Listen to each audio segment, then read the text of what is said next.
Continuing the open mic, let us bring up Mr. David Agee. Come on up, sir. All right, David.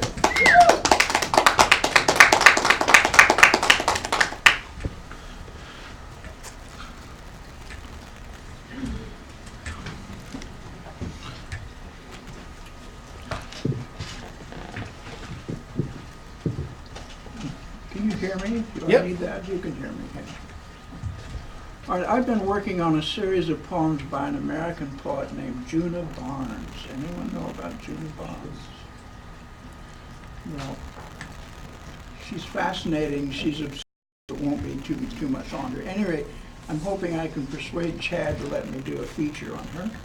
But tonight I'm going to just read one of her poems. And this is actually her translation take on a famous poem written by a Chinese emperor in the year 100 BC. So it's over 2,000 years old, and it's been picked up and translated by a number of people. Ezra Pound is one. And this is her take on it. And it is a lament and a tribute. And the title of it is To the Dead Favorite of Yu Che, the Emperor. The sound of rustling silk is stilled. With solemn dust the court is filled. No footfalls echo on the floor. 1,000 leaves stop at her door. Her little golden drink is spilled. Her painted fan no more shall rise before her black barbaric eyes. The scattered tea goes with the leaves, and simply crossed her yellow sleeves. And every day a sunset dawns. Her birds no longer coo and call. The cherry blossoms fade and fall. Nor ever does her shadow stir, but stares forever back at her, and through her runs no sound at all. And bending low, my falling tears drop fast against her little ears, and yet no sound comes back, and I, who used to play her tenderly, have touched her not 1,000 years.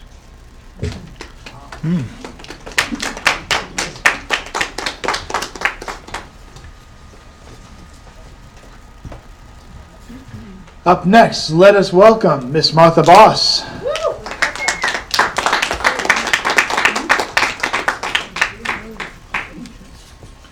I'm afraid I'll crash into your light.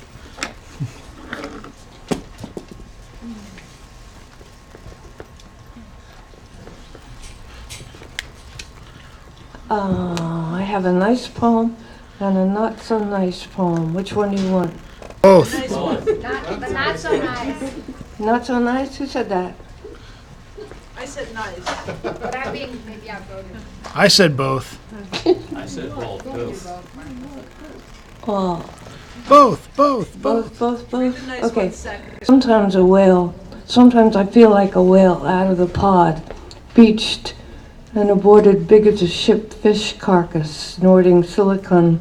Sometimes I'm like that mammal scuttling foam and sorrows older than time, and I feel my tired tongues with fins flipping sand as I listen to my herd at sea wailing farewells. Other times, deep breathing and out of sorts, I'm just a body in hurricanes and sinking conclusions. Other times I'm human beeping and lamenting, even leaking blubber complexities while I assume humanness, or a whale pretense that helps me get by spouting sea. Then I pat my blowhole encouragingly and sing one more song. Not so nice poem. Current events.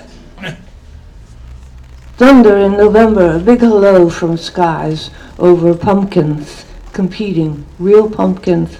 I read that the biggest one was like 2,200 pounds, and there was a contest to name it. I never did hear who won or what it was named. Probably one of the favorite submissions was Trumpkin. I like that one. And then there were other names like Bernie and Hillary. Do pumpkins have gender? If so, Hillary could use a woman pumpkin in her campaign to give women some more equality and more definition. Now that I think about it, her smile is kind of a jack-o'-lantern. And she swears on her Bible to get every single woman equal pay. Equal, but hey, it's a noble thing you do, Hillary, even if it's only in the kitchen. Bill likes a little pumpkin in his pie.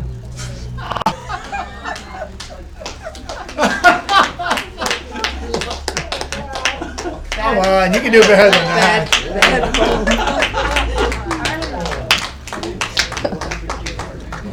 Wow. Damn. Let's welcome up next someone who's new to our open mic. She's been coming the last few weeks, and it's been great to have her add her voice to the to our mix. Let's welcome up. She calls herself Ratty, but we know we're better, and thankfully Facebook does too. Is Lisa Baldock. Let's go. Hi, thank you, Chad. That was a great introduction. Thank you. So when I write poetry, I call myself Ratty. The name actually goes back to a nickname that I was given to my high school country coach, who was also an English teacher. He wasn't my English teacher, but he was my cross-country coach, and he was a very philosophical person, and he gave me that nickname when I was 15 on the cross-country team. He passed away not that long ago, but he was a really great guy. And when I started writing a lot after college, I stuck with the name Ratty, and I gave some meaning to the letters. So the letters stand for righteousness and truth transform you. You're welcome to call me Lisa or Ratty if you should see me around. So this poem that I have, let me just get it up.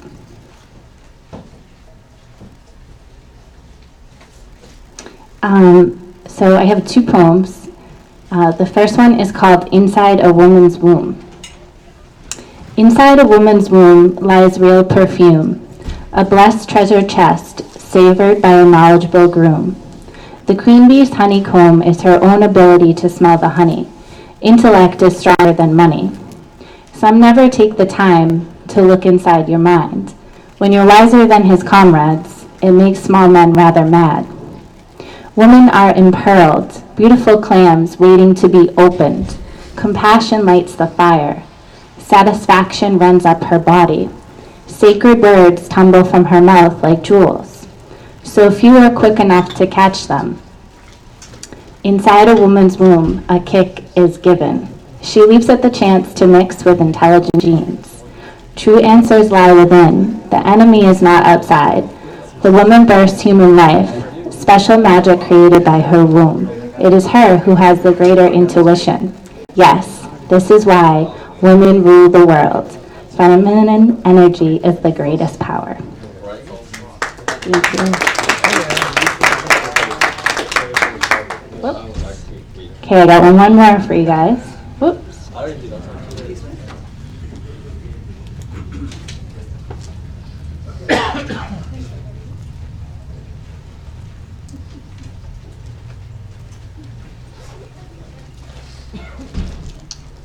Okay, so the next one is a shorter one, and I think you'll all appreciate it as it is titled The Poets. So I dedicate it to everybody here. The Poets. It has been the poets who have reminded us of our divine spark, a sense of gentleness and ease that their words embody, longs us for home and true mortality. It didn't matter their fate, riches, fame, or fortune. A poet is made by their heart, for having the courage to speak one's whole heart. They bring us back to our true essence. Never was an easy job, but absolutely unstoppable. Thank you.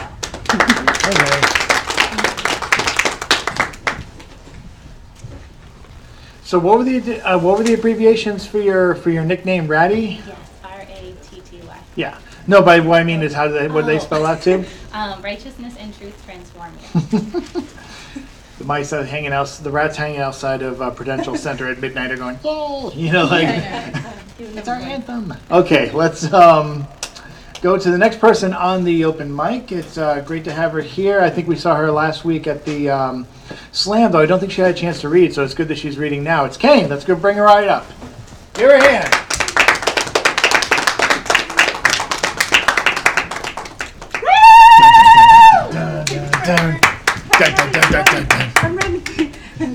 I'm just gonna play the Ultimate Warrior music so everyone can run down. Exactly. So, yeah, my name is Kane. Hi, everybody. Hello. Okay. Woo! Hey. Sorry, I'm a little sick. Coughing a lot.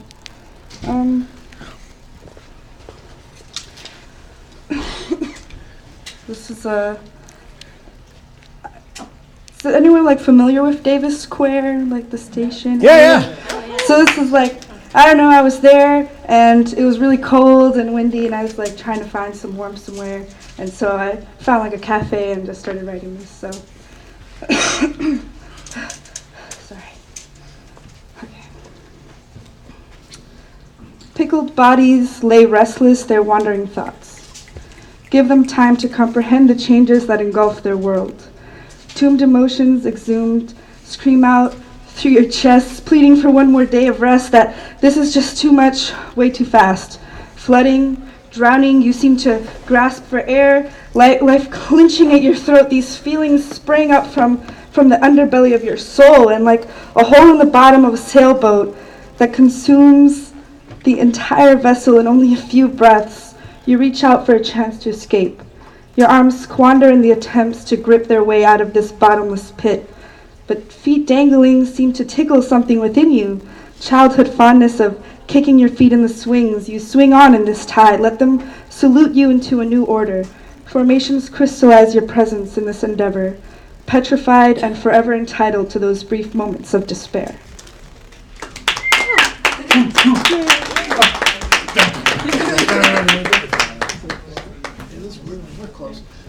Okay. Up next, we are welcoming up Mr. Chris Fitzgerald to the open mic. Let's have him come up. Let's go. Big hand. Round of applause.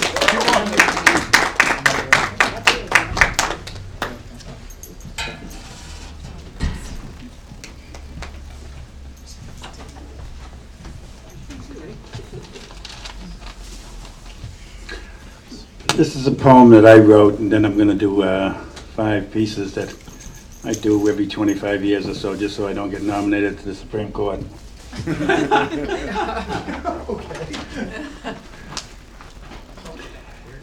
Who loves who? How much? Arden's equal affection cannot be. Lawrence's, what a mess we made of love once. We made an ideal out of it.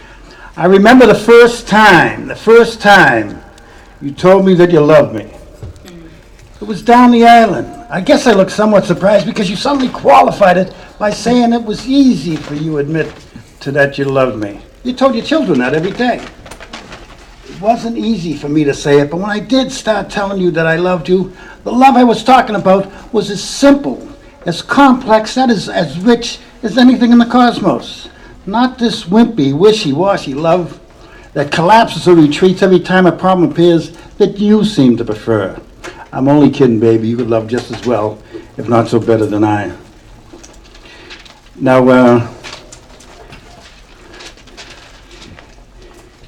this is a little bit different. This is 5 limericks. Oh, okay. Written by guys 18 to 35 with creative excursions in the language. There was a young man named McNamara with a tool of prodigious diameter. Oh, brother. But it wasn't the size gave the girls a surprise, but his rhythm, iambic pentameter.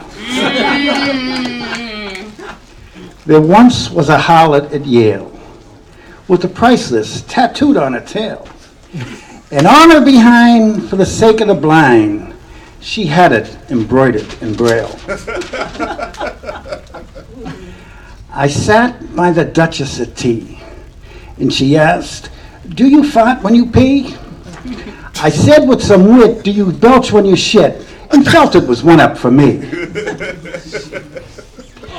There was a young lady from Sydney who could take it right up to the kidney, but a man from Quebec shoved it up to her neck. He had a long one, now didn't he? I love her in her evening gown. I love her in a nightie. But when the moonlight flits between her tits, Jesus Christ Almighty. Thank you.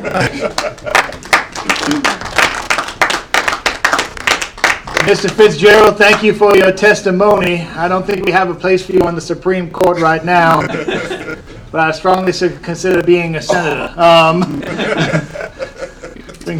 I have no idea.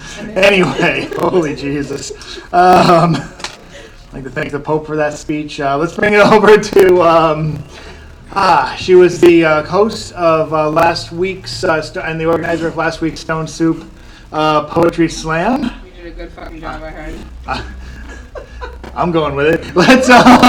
She was busy. She was the slam coach for the entire team, for the entire 13 people.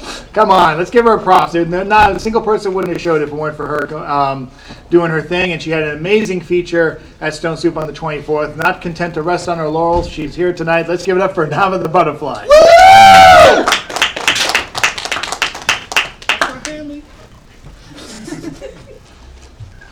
I swear, every time I get up here, I'm so nervous. I don't know what it is. You think I'll be over this nervous?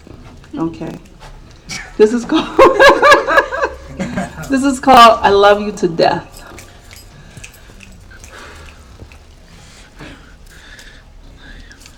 My heart, a wounded soldier, set out for battle, with gaping wounds still painfully fresh, from bearing crosses in Christ-like gardens, a fight and always win. A battle on this field, a land made for gods, virgins, and doves that continuously cry. In this holy city, I play God, and I carry with me a love full of mistakes. I bear no tears, just armed in them, aged tears from past lovers who couldn't destroy me. They're all dead, and only one of them lying in an innocent grave, buried with no apology. See, it's love that turns heroes into villains. So I'm ready for battle. Ready for a protege named God's weapon. I'm prepared to drag him through hell with me. He is the same as me. We were both born in a year of light. We are the falling ones, falling like hearts do when in love, and our hearts smudged with the blackest residue. And when face to face, our graveyard of a soul looks uncomfortable. Our skin, indigo rose petals surrounded by Romeo and Juliet's death. We're an old idea of love we wore in our dreams since childhood. The funny thing about love is, doesn't need a reason to be or not to be. That was never the question. So here we fight in breathtaking details. Together we are war. No love will be made here. Just skull crashing hymns of violent words of painful poetry. Here words hurt. Together we take shots, speak a glass language, and get drunk off of one another's blood, leaving our lips armed and dangerous, laced with the purest poison. We kiss with thrown fists. We have little to no power over our own carpal stone heartbeat that beats no louder than the sound of invisible noise, beating on deaf eardrums. And if you listen closely, each beat is a battle cry. So this battle cries, moonlit tears buried in love songs. And our tears fight through ink, repeatedly ripping into each other's souls with sharp-edged fossils of I love yous. And these I love yous feel more like bullets piercing through high school sweethearts and newlyweds. We fight like biblical warriors, 2 heartbeats away from losing, too far gone to see it. So we fall to our death, though some mistook it for falling in love. The same love that taught us poems make stories, tall tales of what could have been. So here, we fall to our death because we loved like suicide. So it's only fitting for our headstones to read. Love is nothing less than exciting and can only be measured by impact.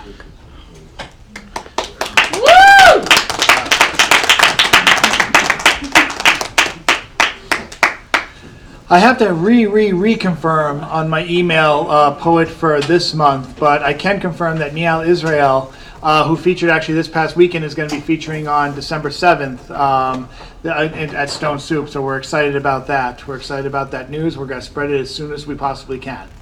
Thanks to the people who have been coming to Stone Soup and bringing people down here. You know, Neil was one of those people. not Janae Johnson, but Portia O was down here one slam, I believe. But basically, word has spread. I've gotten word to her while she's been vacationing down in Brazil. So she said yes in Brazil, and now we just have to make sure of the date. I have to quadruple check. Which one said yes? Portia or Portia and Niall Israel. Yep, and she's reading on the 7th, and Portia, I believe, is reading on the 23rd. She had to move it from the 16th to the 23rd. But that is fantastic news, and if I'm lucky, she just sent over the bio, so I can post that information tomorrow, which is fantastic. And more news is going to be coming up, including news of the holiday bash we're going to be throwing in conjunction with the Society of Urban Poets. More on that later. Let's bring up, speaking of the soup, let's bring up one of the people who has been responsible for a lot of this great stuff. Nava was, of course, undeniably one of them. This person is coming up next. She's been doing a lot behind the scenes and in front of the scenes. Let's welcome up Didi Delgado. Yeah! Woohoo! Can you be in front of the scene? I don't know.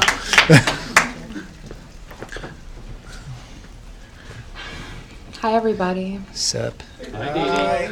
Oh, hi. Hot stuff. Yes. So if it's okay with you guys, like, I feel like I'm really sad, so I want to, like, break up my sadness with a little bit of silliness. It's very short. This is my drunken 7-Eleven store run text to a best friend. Oh, yes. Yes. Can you get me those things, you know, the Dorisor von queso? Do you mean Doritos with queso? No, Dorisotor von queso. Can you get me a Bobo? Do you mean chocolate? Yeah, whatever. And a Coca-Cola. I think you mean a Coke.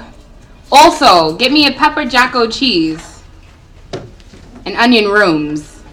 Give me onion rooms. Thank you.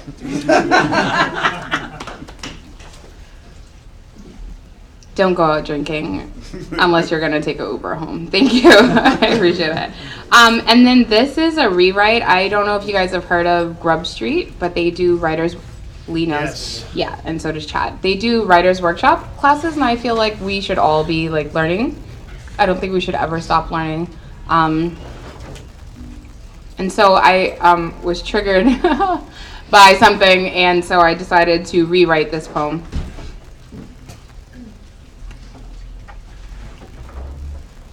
Actually, this is not a rewrite. Fuck it. Okay.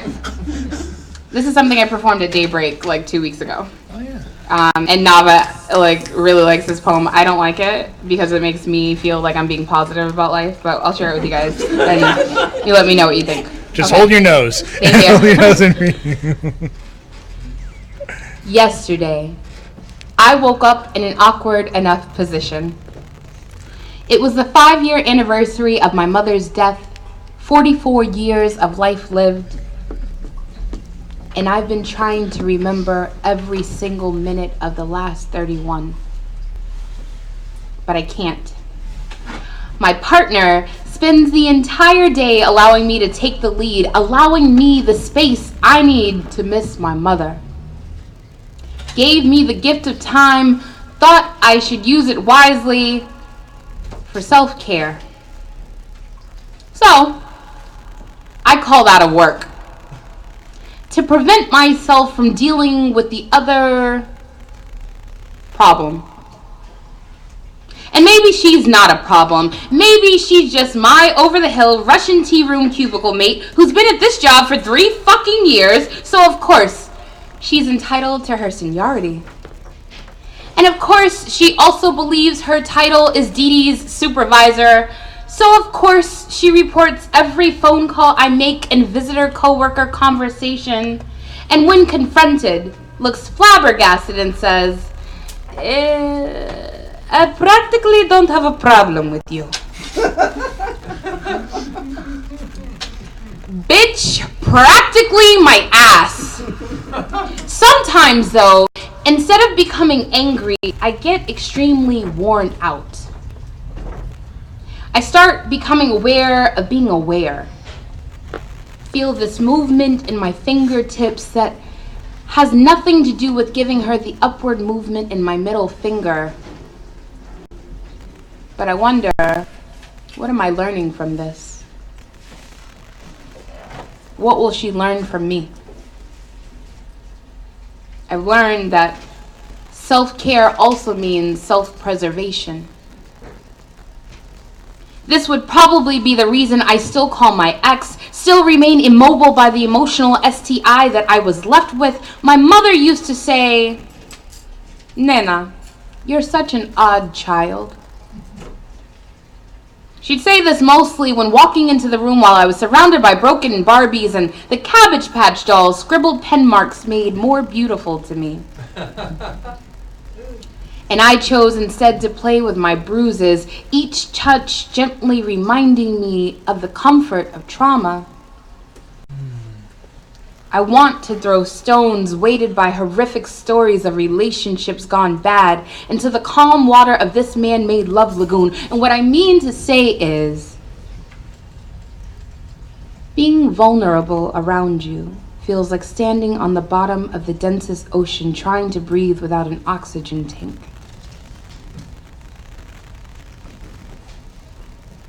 Yesterday was too much. So today, I burst into a flame of tawdry tap water tears, felt relief from a pain I forgot I had, surprised by inflections of affection marked on the wall I used to measure growth at. Charcoal lines as scars keloided, guess there be too much melanin in one place. Maybe this time, this cry means I finally forgive myself for doing it wrong, doing it well, or doing it awry, or not doing what I should have done in the first place. You know, I try to think of nothing. And that thought burns as much as stovetops do to curious hands. You'd think I'd have learned to keep my hands away from moth-calling flames, but I am butterfly broken away from a dead-skin cocoon. My emergence from the old me has me deathly afraid of flying weightlessly when being burdened is the one thing I've been used to. I never know if I'm pumping gas at the Sunoco or pungent tears. I've been thinking about changing my ex's name in my phone to trigger warning. Because there's no safety on his shit. My partner understands this. What I'll never get now is how I be loved without having worked for it. Still be paid in increments of beautiful, of rushing, of happiness, of fulfillment. But this morning, I woke up and the skies were a delusional sort of gray. But I decided to be intentional, something about this positivity kick I've been on, and I called it a vulnerable purple instead. When I looked at the very thing we usually describe as dismal and foreboding, such as a gray sky, I began to pick out hints of azure blue. What I mean to say is that there is goodness underneath it after all. Do not let the weather forecaster tell you what sunshine looks like, or tell you how to prepare for the storm, the quiet, or its after effect.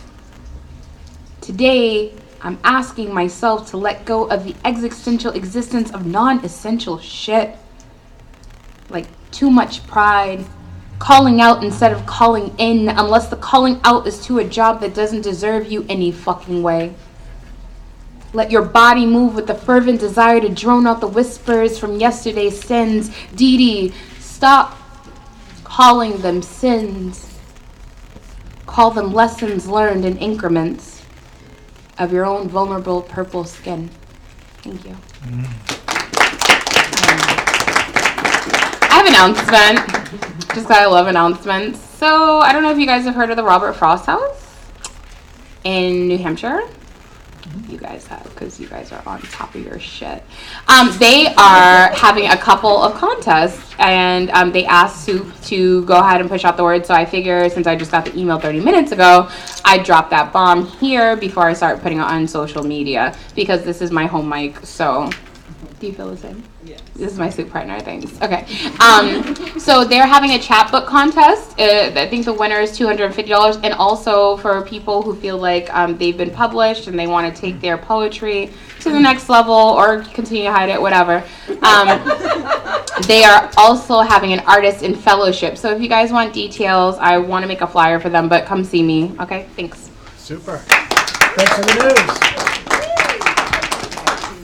Just a couple of people left on the open mic, the first half, and then we will take a quick, small little break, and we have plenty of time to introduce Mignon. We're doing a fantastic job with time and everyone. Thanks to everyone for their short but swift, short but poignant words. Ben Tree, are you available? Mm-hmm.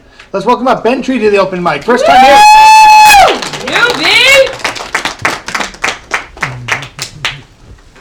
Welcome. Thank you. So I came to see Portia. Sadly, I missed her reading. We got a live stream. I think we caught it. Oh, good. All's not lost. Probably because I got lost biking in the woods in the dark.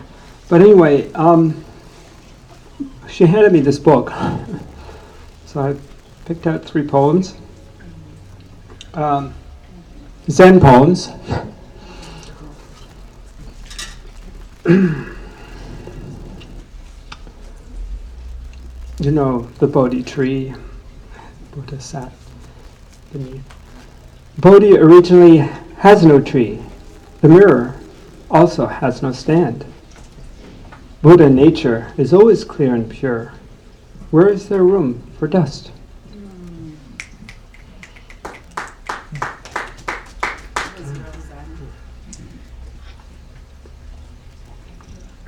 Yesterday, I saw the trees by the river's edge, wrecked and broken beyond belief. Only 2 or 3 trunks left standing, scarred by blades of 1,000 axes. Frost strips the yellowing leaves. River waves pluck at withered roots. This is the way of the living. This is the way the living must fare. Why curse it, heaven and earth?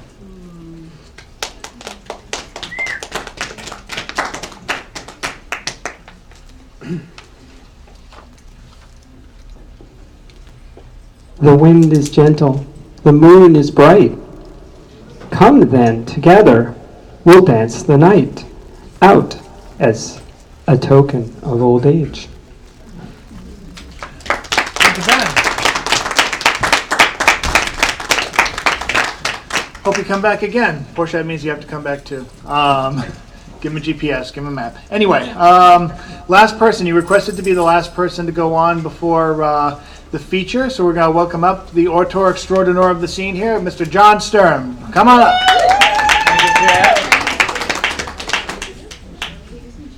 Edgar Allan Poe said, "Beauty is the sole legitimate province of the poem." You all know the last lines of Keats' Ode on a Grecian Urn. Beauty is truth, truth beauty, that is all ye know on earth and all ye need to know. Emily Dickinson had a poem.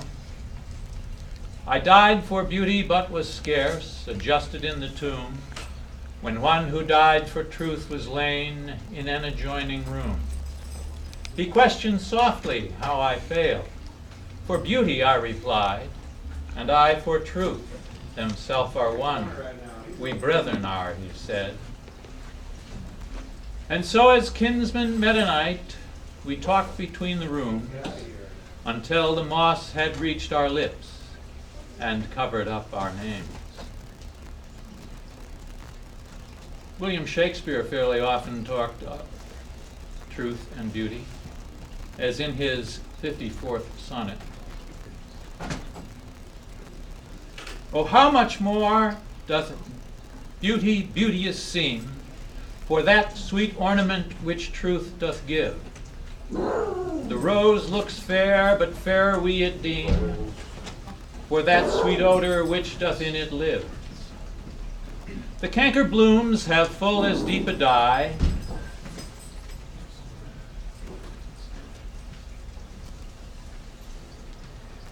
as the perfumed tincture of the roses, hang on such thorns, and play as wantonly, when summer's breath their masked buds discloses. But for their virtue only is their show, they live unwooed and unrespected fade, die to themselves, sweet roses do not so, of their sweet deaths are sweetest odors made. And so of you, beauteous and lovely youth, when that shall fade, my verse distills your truth. And in his 101st sonnet, O truant muse, what shall be thy amends for thy neglect of truth in beauty died? Both truth and beauty on my love depends, so dost thou too, and therein dignified. Make answer, muse, wilt thou not haply say, truth needs no color with his color fixed, beauty no pencil, beauty's truth to lay, but best is best, if never intermixed? Because he needs no praise, wilt thou be dumb? Excuse not silence so, for it lies in thee, to make him much outlive a gilded tomb, and to be praised of ages yet to be. Then do thy office, muse, I teach thee how to make him seem long hence, as he shows now. Mathematicians will often speak of the beauty of a mathematical proof, and scientists will often speak of the beauty of a new theorem. Einstein took that a step further when he said, the ideals which have guided my way and time and again have given me the energy to face life are kindness, beauty, and truth. And you all know what Martin Luther King was doing on Thursday, December 10th, 1964 in Oslo, Norway, right? When he said, I think Alfred Nobel would know what I mean when I say that I accept this award in the spirit of a curator of some precious heirloom which he holds in trust for its true owners, all those for whom beauty is truth and truth beauty, and in whose eyes the beauty of genuine brotherhood and peace is more precious than diamonds, silver, or gold.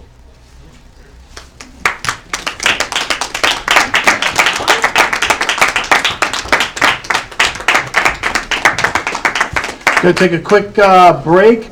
I'm going to say 2 minutes, even though I know it'll probably be closer to 10. Then we're going to come back with the feature. I just know how this works. So let's say 30 seconds. It'll be a little over 5. I'm sorry?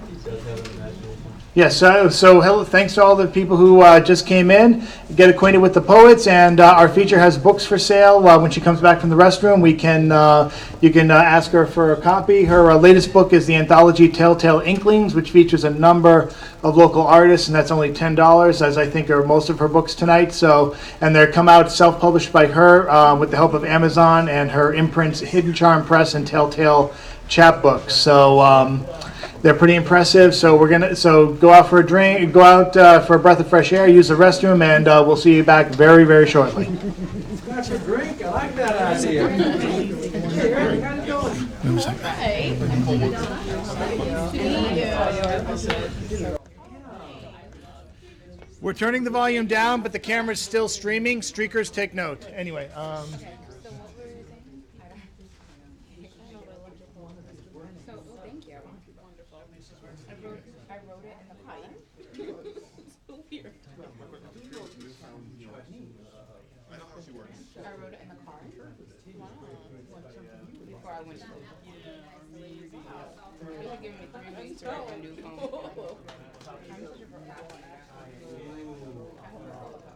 Where are you from? I'm from the Like in real life? Yeah. That's a real place? Yeah. If people live there? Yeah. They just don't have like vacation, honeymoon suites. It's like a really, Yeah, it was actually Absolutely. You're gonna go behind this wall, and you're gonna see a blue door. It's the restroom. Thank you. Alright, and so you work with this guy? That's that guy. Yeah, I can't remember his name. So sorry. I'm fucking with you. Oh my. He's just not. How old are you? This will be a new friend. I'm really trying to get into a February. I need to find out partners. Okay. Are you like new here? Yeah. Okay. No, I'll give you my telephone number. I'm really like. I'm very open. How are you, Martha? How are you? I'm sorry about your mom. Well, you know, I mean, it's been 5 years. It was really. my mom's 30-some years and I still. Yes. When did you lose her? She was 48. My mom's 34. How old were you?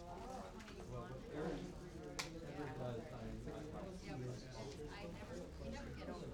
Right. And then you know my family is well, so we went on Sunday for those Anthem West. Other than that, they're all So weird. My brother wanted to pray for her.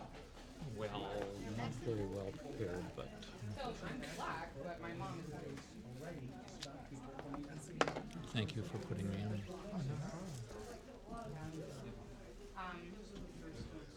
still haven't decided when we're going to do the party. I haven't been there. So, but maybe we're in the bar. And I don't bite. Unless, like, I've been drinking.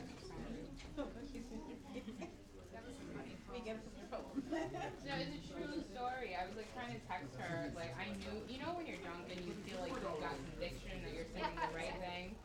I'm reading it the day after, and I'm like, oh my god. All right, 617-858-4967. Darling, it's IDI. How do you spell your name? Did you really say that? Huh? Did you really say that? Yeah, it sounds like it is. You're good. I'm like, well, You're really good. You're like the first person to like, and besides Nigerians, to guess that I'm actually Nigerian. Which one for you? You know what I'm saying? Yeah. So I'm dating a person from Brazil. I like that. I like the couch. They even have Eastern Gym. Okay. Oh, when I was young. Okay. So also I'm reading like bad books right now because one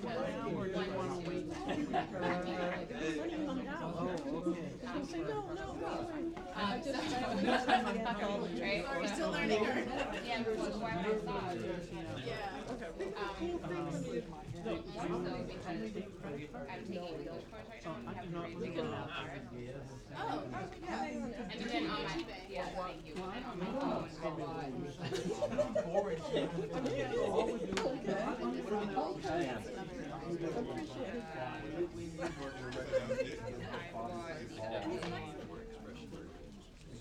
the famished Well, your presentation is intentionally. so that's more like a No. Yeah, he's in Nigeria right now. Unprepared. Okay. Grossly unprepared. No. You don't want it to be. No, because I was like, I almost cried during the phone because I'm like, I wrote home 2 weeks ago. I mean. No, I figured what you're saying. Okay, well, I know. I think of you as highly prepared. So. But I look at that, I'm fine. So, But you're not. But you don't want to be bouncing No, chairs while I don't doing know what how you're people doing. know how to I figure Well, he doesn't have power right now. Because Well, I would love to see you bouncing I in chairs. What do you think I of bouncing chairs? They both have not been on But the I mean, close to. So he left here. Running around the room is good. You can exercise. I mean, No, I didn't. we should just get everybody up, we get some exercise, and just start reciting poetry. I already got two at the. Brilliant idea. at the reading. You're the person who, I put down $20 for you. but did I only get you one? You gave me two. Okay. I had 'em. There was some kind of, something going on afterwards where I thought like somebody bought a No, take. I bought one on paper. No, I could definitely see that, you were momentary pauses on a few places where you're going, wait, what was the next word? Yeah. Like, fine, so those are poems you know well, but you didn't really rehearse for this, but, you know, the flow of the poems you chose, that was perfect.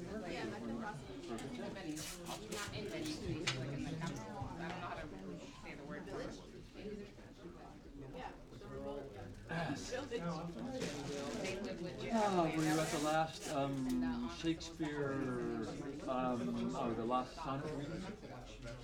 Was that 2 years ago? I don't know, was there one last year? I didn't think so. And this year? Oh, that there may not have been, I was not one this year, I was one last year. 2 years ago.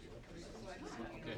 Whichever year that was, a long time ago. I mean, I think it was like 2 years. I think there was not one this year, but there was one a year before. And yes, I was at the one the year before, and because it was announced late, there were lots of this is the one that Boston Public Library. Because there were a lot of poems that no one had signed up for. I did about 10 poems. After World War I, became the jazz age and the whole. but anyway, what did you do with this year? As near as I could tell. I always thought it was a fun thing to turn out the way you thought it. It was fun, you just wandered in and out. It must have been exhausting for the guy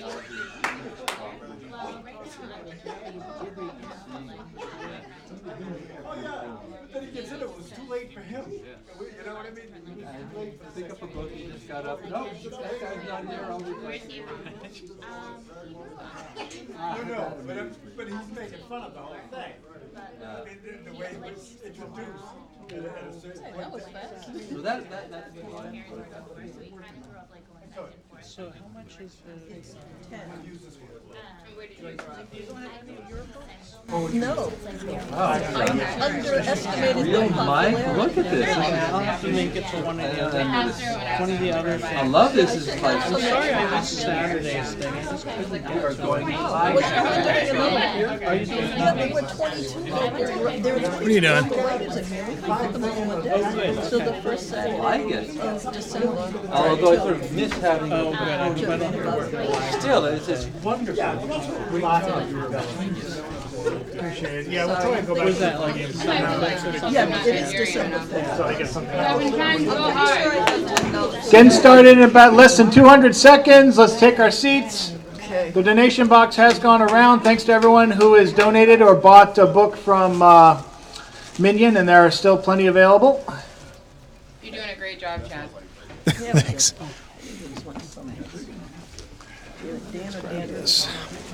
Dan. And I did you recognize me with my beard and everything? I don't know what to say. I'm not wearing my bow tie. I'm pretty good. I used to have some. I was ready to get my oral bead. Dan, I was ready. Just about to start. She's getting married now. She's like from Liberia. She's like, no, she doesn't want that many people to come to her wedding. Right. I want to follow too.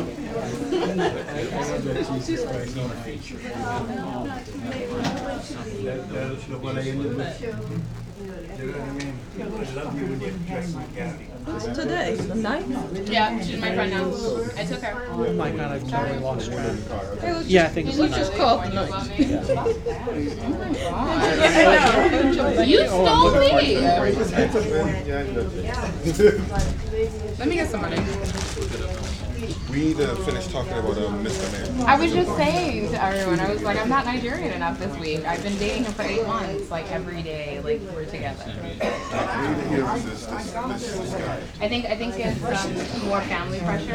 I don't think it's him. I think it's his family. Like, he's not gonna fit in with us, but they never met me. Like, they just see pictures of us on Facebook. I've met his mom and dad. She loves me. She's like, bring him by the house. I would teach them to make it. Like, so I made it for him. Last time, you're not gonna guess. Did she like? Yeah, I did. How are you? I'm doing well. How are you doing? I'm hungry, but I can't. I can't finish. Well, try.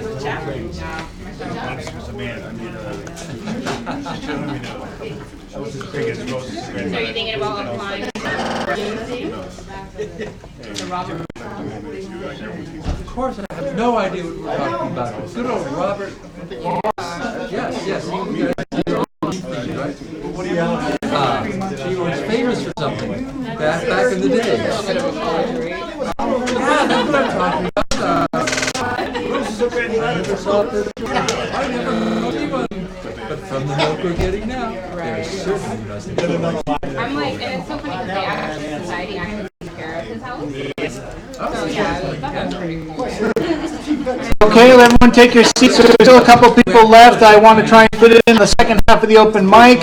More important than that, we're here to start. It's your turn.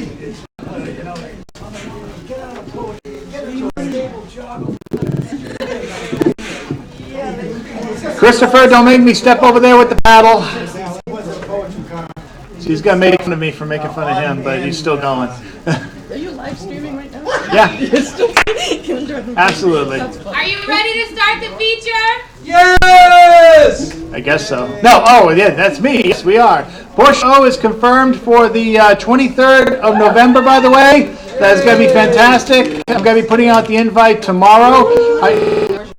Portia, oh God, she is the winner of the 2014 Division Slam and as well as the 2015 National Championship for the Slam, for the Poetry Slam. She's triple crown. She is triple crown. The world's greatest. So out of 72 countries, this black woman from Chicago beat everybody's ass. Greece, wherever, like France, she opened her mouth and poems flew out and people were like, that shit's real. And she scored the highest. So she has triple crown, individual World Poetry Slam, Woman of the World Poetry Slam, and the National Poetry I forgot Slam. about the women title. Yeah. Thank you. So triple crown. Triple crown, and thanks to, and there's going to be information. I'm going to be putting up links wherever we can. And there's going to be samples of her work in the, of course, the Stone Soup Servings column. But I know you can do a YouTube search and grab a bunch of stuff from her. So you'll know that this is a feature well worth attending. And just as we're going to try and make every feature leading up to the end of 2015 and beyond. So thanks to everyone for your support. For those of you coming here for the first time, Stone Soup meets every Monday night now from 7 to 9 at the Out of the Blue Art Gallery, which is in a new location. If you like the location of this gallery, you want to support it, consider visiting its various Kickstarter, GoFundMe fundraisers as it attains non-profit status. The reason I'm talking a little fast is because we have a feature, but we also have a show going on at 9 o'clock. This is one of the reasons why we go on a little earlier, so the Out of the Blue can continue to make money.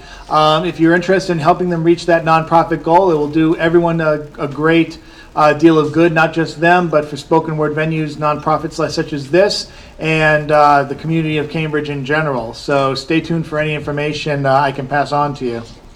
Tonight's feature, I am very happy to announce, is Ariel Mignon Ariel King, who has been multiple feature here at Stone Soup, at the very least since I've been taking over as host back in 2005. She's featured not only as by herself, but she is also the editor of the Mojo Anthology, an anthology specifically publishing the works by black women. And we've had two celebrations with that so far. Some of the poets, some poets who have been published in that include poet populist Tony B, Denise Washington. Thank you very much. I almost forgot. Who are the other names? I'm drawing blanks, of course, right now at this. Colleen Houlihan, a very good poet who moved south recently. But yes, Yeah, a ton of poets. Those are all available on Amazon. All of her books are available on Amazon, including the Telltale Inklings. She includes not only to make her work available in beautiful packaging. She does all the work on her books by herself. With the exception of artist friends like Mark Hasner helping her out. She's pretty much a one-person operation on this. Not only getting her own work out there, but getting the work of everyone else's. I could name other projects going on. Her poetry, autobiographical poetry collections, the Oomph Prose online zine, which is no longer a thing, at least not online, but hopefully an anthology will be coming out on that soon, which published poems specific to the Boston area, which did some amazing work post the Boston Marathon bombing. So yeah, we're in the works. It's slow, but we're in the works to get that together as well. A lot of work has come out due to the efforts of this person, not just hers. She works very selflessly, very tirelessly. She just had a reading this past Friday in Somerville to celebrate the release of Telltale Inklings, which is the anthology of local New England writers, storytelling poetry and storytelling, and of course flash fiction. That's available for $10 tonight. Most of your books are $10, or? Yeah, generally when in person. Generally when in person. So make sure you make eye contact with her afterwards. Say hello, compliment her, and it'll be $10. I'm rambling way too much. Mignon is a good friend and a good partner for poets to have. She's also responsible for publishing Jason Wright, Stone Soup co-host Jason Wright's book, A Letter to the World. She's constantly working, constantly evolving. It's going to be great to hear a lot of her newer work tonight, and hopefully a couple of the other favorites. She does poetry, she does songs, she does everything. If you've never heard her before, you are in for a treat. If not, then you know how many times to put your hands together for Mignon Ariel King. Come on! I don't know if I can live up to that introduction. I like your headband. Oh, thank you. I actually bought it on the way over here. I was like, I'm missing something. Double bits. I'll try not to turn my back on the camera, but sometimes I need a sip. I'm going to read from, I wrote an autobiographical pentalogy, which is 5 books. I started out writing a little book of essays, and it turned into a gigantic memoir, and then it turned into a poetry trilogy and a novella as well. So 4 of the 5 parts are published. So I'm going to read from volume 1 and 2 of the poetry trilogy, and if we have time at the end, I'll give you a sneak peek at volume 3, which is yet to be published.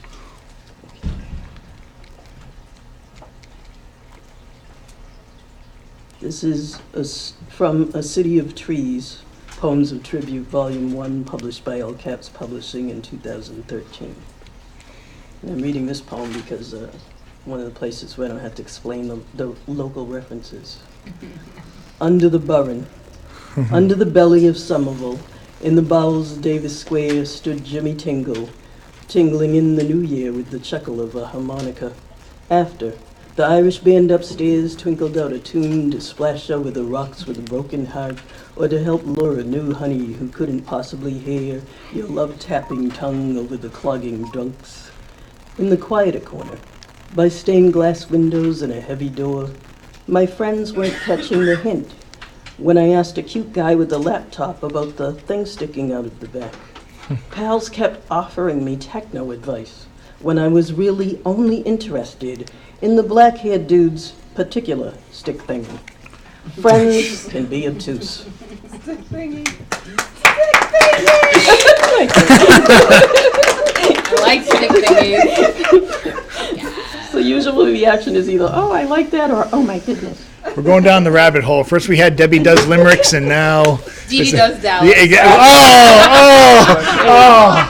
That's as the bad record as show I she get. said that, not me. That's as bad as I get. Thank God for the live stream. I'm innocent. This is from the same collection. When a man has long hair, for Adam O'Farrell.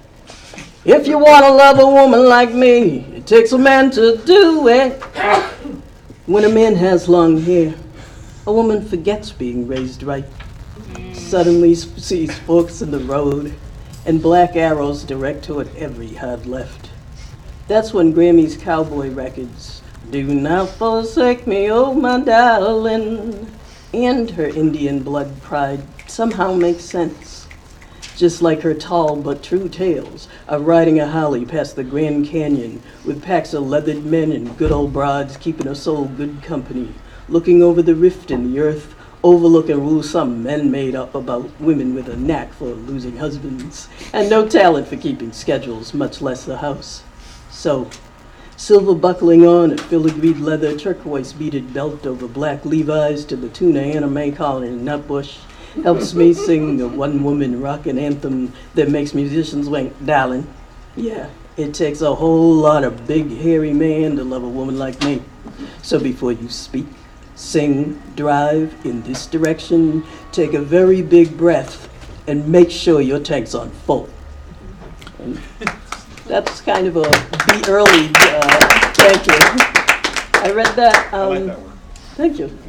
Tina Turner's birthday is later this month, so let's call that a be early happy birthday to Tina Turner.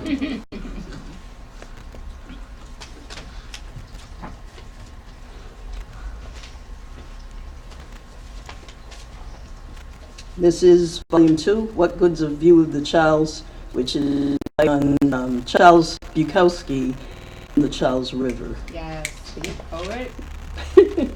Thank you. It's great when the audience actually is like awake, alive. That's a little teeny. Why I love hard rock. Long-haired men who look like they've slept in too many vans, and gravel-voiced women who call sappy chicks sugar britches. Sugar britches?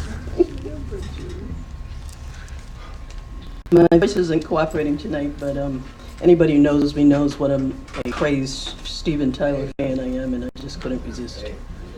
So, this is based on Bukowski's Lost Boy. This is Gone Girl.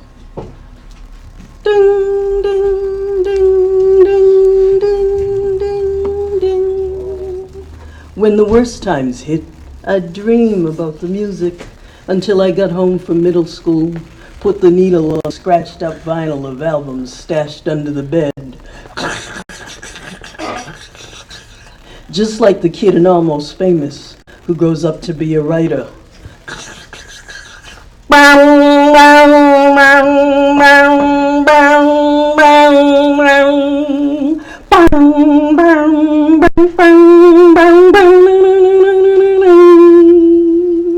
I hid them because raised right black girls with grandmothers, aunts, cousins, all being teachers, social workers, librarians, and other credits to the race.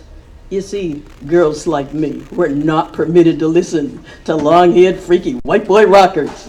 Half my life's in books, written pages. I live and learn from fools and from sages.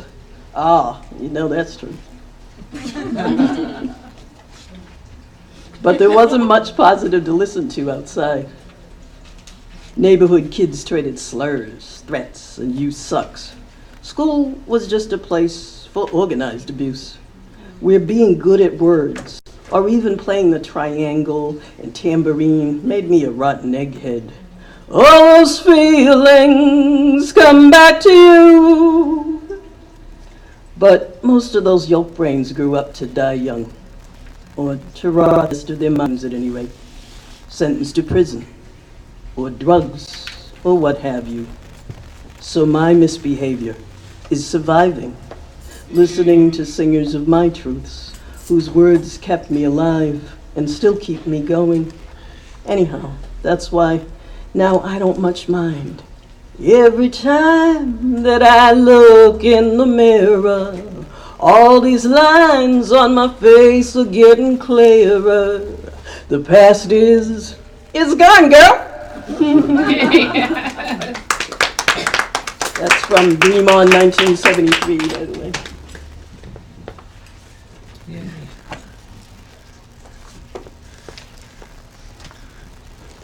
This is Telltale Inklings #1. This is my the first print journal of my small press Telltale Chapbooks, which is probably obviously named in honor of the person who I think is the greatest master of the short story ever, and also, like me, born in Boston, Edgar Allan Poe. So everything in here follows, like each separate piece follows Edgar Allan Poe's philosophy of composition, 1846. If any literary work is too long to be read at one sitting, if 2 sittings be required, the affairs of the world interfere. So this is all flash fiction and fewer than 100 lines in poems. And I published myself, so I'm going to read 2 of my poems. Is it hard to publish yourself? Yes. No. Yeah, very. This is, sorry, I just had one of those sudden, I don't want to read that, I want to read the other one. Sherry is my best girlfriend since college, so we've known each other for 30 years, and we both happen to live next to each other on the South Shore. We get together at least once a month to have brunch or go, in this case, go shopping. And this is what always happens. Voucher for Sherry, because it always rains when we have plans. It was raining woolly mammoths out there, and the Dutch apple pie tried to slither out of its cardboard box after the gravy gave the veggie platter the slip. The musky air made me thirsty as hell, kinda heady, wondering how there were no protests about a line of snacks called gringo chips. Kinda rude. If I smoked, I'd stand out there, under the low overhang where wreaths hang dejected and unsung by the rented Santa who won't be here till Black Friday. Cup the tip in one palm to shield the flame from the spritzing wind. Drag, exhale. Trudge home, a tub of smashed potatoes, but only 1 bag lost. Of cranberries, after all, bogged into a puddle by a tan Cherokee Jeep. Kick off my boots, smile at the mail. Finally, a coupon I care about. $50 off a case of Reds.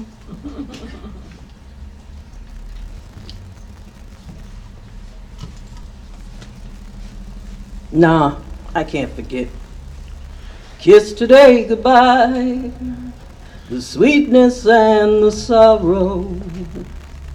The day is gone. That chance to see his smile instead of merely feeling him in the dark, until merely morphs into magic. And wouldn't it have been torture to say farewell again? So wouldn't love have felt like a jester who isn't that damn funny, despite the paint, pointed hat, and rainbow silly of his crooked smile? Kiss today goodbye, and point me toward tomorrow. Oh yeah, love can bite, but the nibbles on my then taut, now rounded, just more you to love gorgeous bottom would have left the right impression after all. So the sun came up today, and will probably beam away tomorrow, but his smile gnaws at the dark corner in the back of my mind. Don't tell me not to applaud. I won't forget, can't regret what I did for love, what I did for love. I have time for one. All right. We've all been there, sister. Pardon my drinking water on camera. Go for it. Who do you think you are, Marco Rubio or something? Out of a bottle, too. I'm sure I'll get hate mail.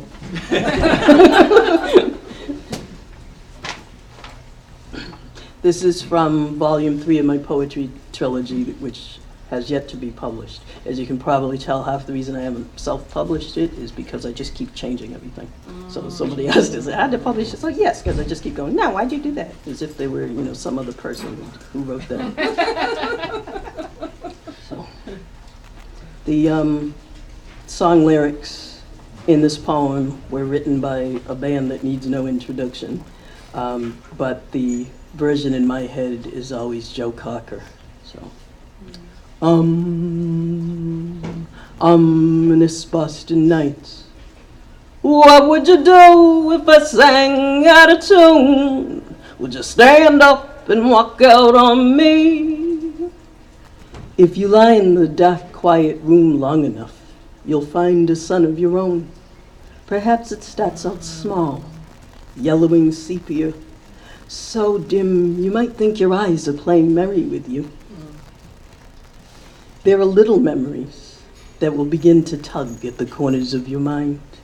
The time you ate dates all night with other bachelor girls, spreading pâté and toasting with wine, all the boys you'd ever loved, mostly just sharing a newbie's one-bedroom condo post her very bad divorce.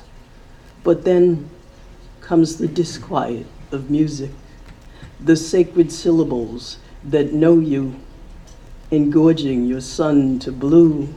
Lend me your ears and I'll sing you a song. Try not to sing off a key. You surprised yourself, too, with a lively retell of Brighton's Sex Against the Wall with a stoned guitarist. The dining room so black you could not find words to shoo away a roommate who actually stepped through the doorway a few feet away, face larger and paler in lightness, as she peered around, thank God, without switching on the light. Now, you can also laugh about the night someone was downstairs in the huge old house near Andrews Station, where Sherry's boyfriend came running into the hall with a rope ladder, motioning toward the attic window. You, born in Roxbury, instead rushed at the intruder with a hockey stick, rushing down the stairs at the intruder, ha! Just an early returned roommate who screamed for her life. Hey, Goomba, next time call before slipping the chain lock at 4 a.m. in Dorchester. Pressed now against your soul musician on the worst night of your life, eyes closed on the dance floor, phrases are merged, phases are merged, everything's merged by the mahogany saxophonist, and your orange sphere glows timeless as you become immortally in friendship and in love. What would you do if I sang out of tune? Would you stand up and walk out on me? No, no, no. I get by with a little help from my friends. I get high with a little help from my friends. Thank you. Yeah.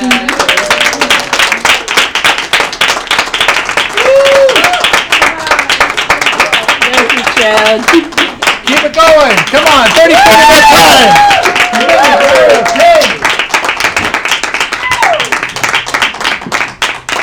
I am so glad. For a while, Mignon was not able to feature for me because, well, first of all, she was so busy, but also she was in between living places and dealing with that, and now she's finally at Parts Unknown. That's my Thankfully, that's off the MBTA. Hell, heck, my hometown's like 3 stops away from that. But anyway. West Carajo. It's great. It's great that life's like hectic, and it's good that you're still working. As you guys have heard, like little peeks, hints of things to come. There's more where that came from, and I hope Mignon can make it. This was a kind of a last minute feature because I had someone who was supposed to be here on the 9th, and that didn't work out. And it wasn't even. I didn't even have to be the one who stooped to ask for a last minute feature. We were actually at a bar in Porter Square after the Telltales reading and having Indian food, and she basically said, "Oh, I'll do it. You want me to do it?" So I appreciate that. So I wanted as many people as possible to not only people who knew her, but also people who've never heard her before to come tonight. And so this is fantastic. So of course I want to thank Mignon, but I want to thank all of you who donated. If you haven't donated already, please do so. We made our rent. We can give her a little something extra, and of course we bought her book. You bought her book, or enough people bought her book. I bought her book this weekend, but that's really good. I always say we haven't had poets with swag for a while, so I always say to support the poets. buy their swag. And I'm going to get off the mic because we have one last person on the open mic. But first, one more round of applause for Mignon for a fantastic feature.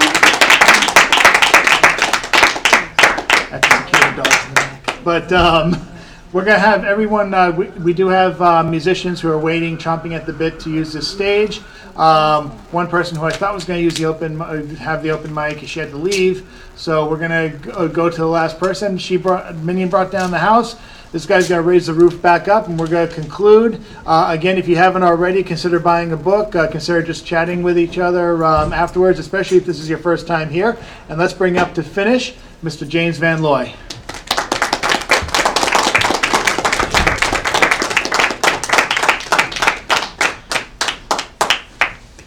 Where's the bucket? I'll get it.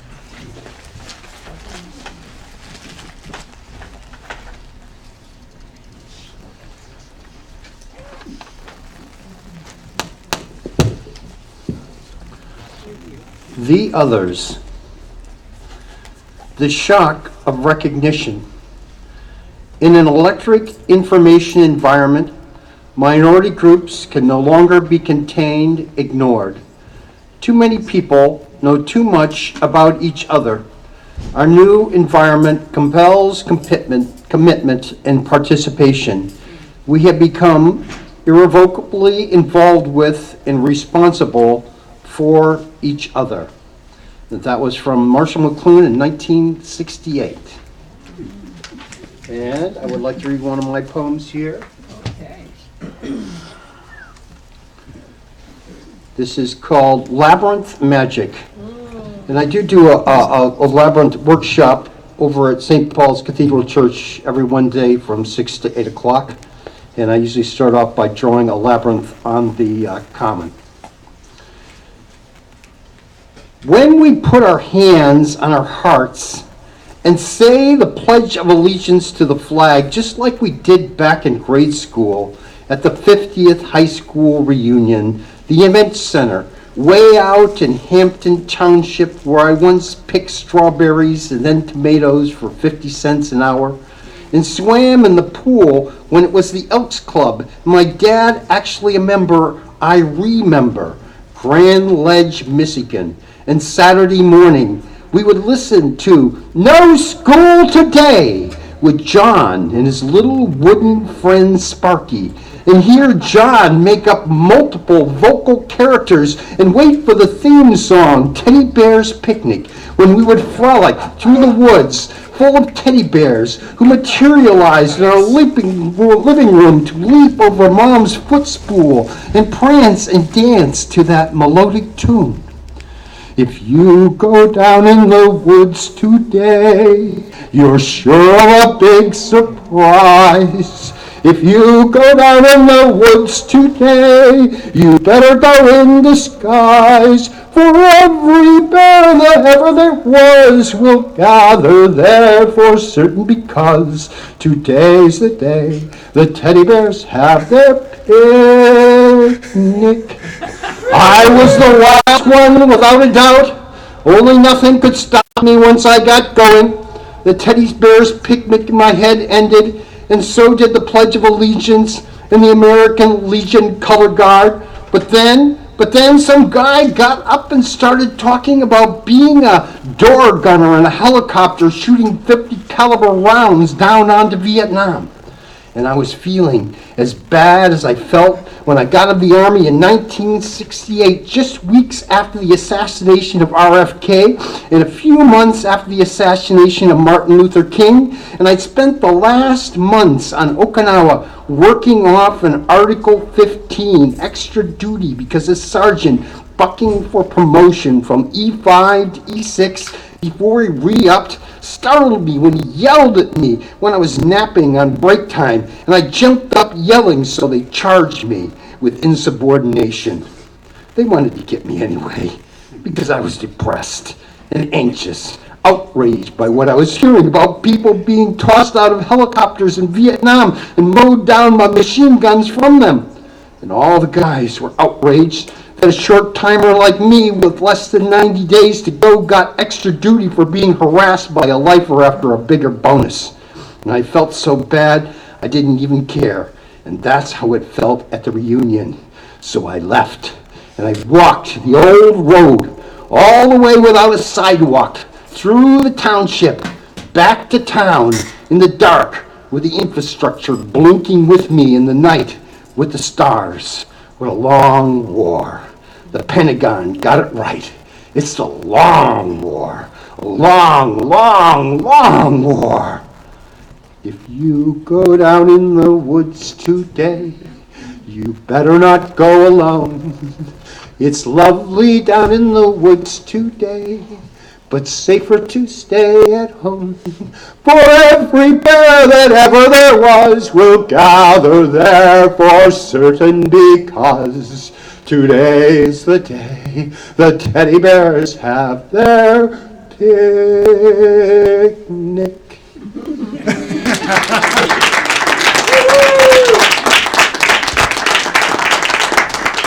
Anyone who's just entering the door coming here for the band, now they're really confused. But the rest of you know what's up. You're the chosen few. This is Stone Soup. Thank you all so much for making this a fantastic night.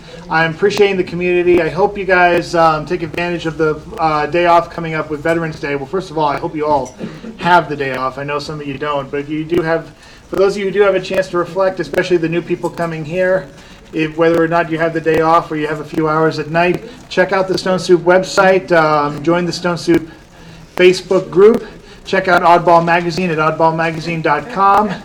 This is a community of a close-knit community of people and friends who are putting this together and creating a new extension of the Boston poetry scene. We want your words, we want your presence here, we want you to contribute, and of course we want you to come here and listen. And we do want to thank again Mignon Ariel King for such a fantastic night. Yes. Give her another round of applause. I wasn't waiting for applause. Look at Hidden Charm Press. Check out, you can actually look up Mignon Ariel King's name on Amazon, and you can get access to her both her Hidden Charm Press books and her Telltale books on the same page. It's actually pretty fantastic, but you can also look up Hidden Charm Press. If there's a what's that? Submit. And submit as well if you care to. There's a lot of stuff going on, and I'll put up a link on the Facebook page tonight. Next week will be determined, and of course the 23rd, Portia O, Triple Crown Champion Slam Poet, and there's much more where that came from. It's going to be exciting. We're going to try and bring the most interesting voices, whether you've heard of them or not. You're going to want to hear them. Thank you all so much, and thanks so much to the musicians who are coming on for the show. Check out the live stream, which is going to be linked on to the Facebook page, and have yourselves a very good night. Thanks so much. The show's over. See you next time. Next time? What do we do till then?